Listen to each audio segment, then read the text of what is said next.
ओम श्री कृष्णाय नमः. 5000 वर्षापूर्वी सांगितलेली गीता आज आपल्या जीवनात कशी तंतोतंत उपयोगी पडते ते आपण आज बघणार आहोत. गीता म्हणजे हा एक जीवन ग्रंथ आहे. तो काळानुसार बदलत चालतो. जसा काळ येईल जसं त्यातून आपल्याला सोल्युशन भेटतं. त्यासाठी पहिल्या अध्यायातील 3रा श्लोक आपण आज आपल्या आजच्या काळात कसा जीवन उपयोगी पडतो ते आपण बघणार आहोत. आपण सर्व शांततेने पूर्ण व्हिडिओ ऐका.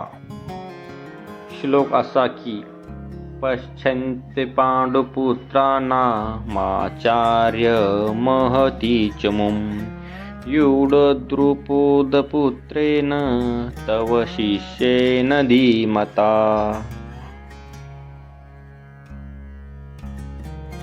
अर्थ, हे आचार्य, आपले बुद्धिमान शिष्य द्रुपदपुत्र दृष्टद्युम्न याने विवाकार उभी केलेली पांडुपुत्राची ही मोठी सेना पहा. आजच्या जीवनासाठी या श्लोकाचा अर्थ आणि बोध असा होतो की हा श्लोक केवळ युद्धाच्या मैदानावरील संवाद नाही, तर तो आजच्या धावपळीच्या आणि स्पर्धात्मक युगात मानसशास्त्र आणि व्यवस्थापनाच्या दृष्टीने अत्यंत महत्त्वाचा आहे. शत्रूच्या किंवा प्रतिस्पर्धाच्या शक्तीचे अचूक आकलन करतो. दुर्योधन पांडवाच्या सेनेला महती म्हणजेच मोठी सेना म्हणतोय. आजच्या काळात याचा अर्थ असा की आयुष्यात कोणतेही संकट किंवा प्रतिस्पर्धी समोर असताना त्याला कमी लेखू नका.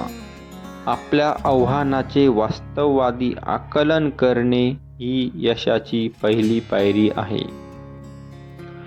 धोरण आणि नियोजन.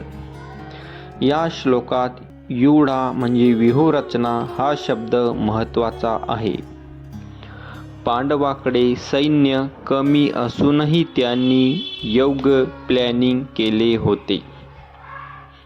आजच्या जगात फक्त कष्ट करून चालत नाही, तर तुमच्या कामात किंवा व्यवसायात योग्य रीतीने असणे आवश्यक आहे.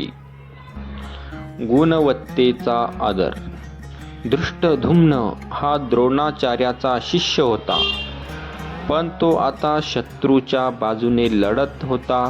तरीही दुर्योधन त्याला धीमता म्हणजेच बुद्धिमान म्हणतो.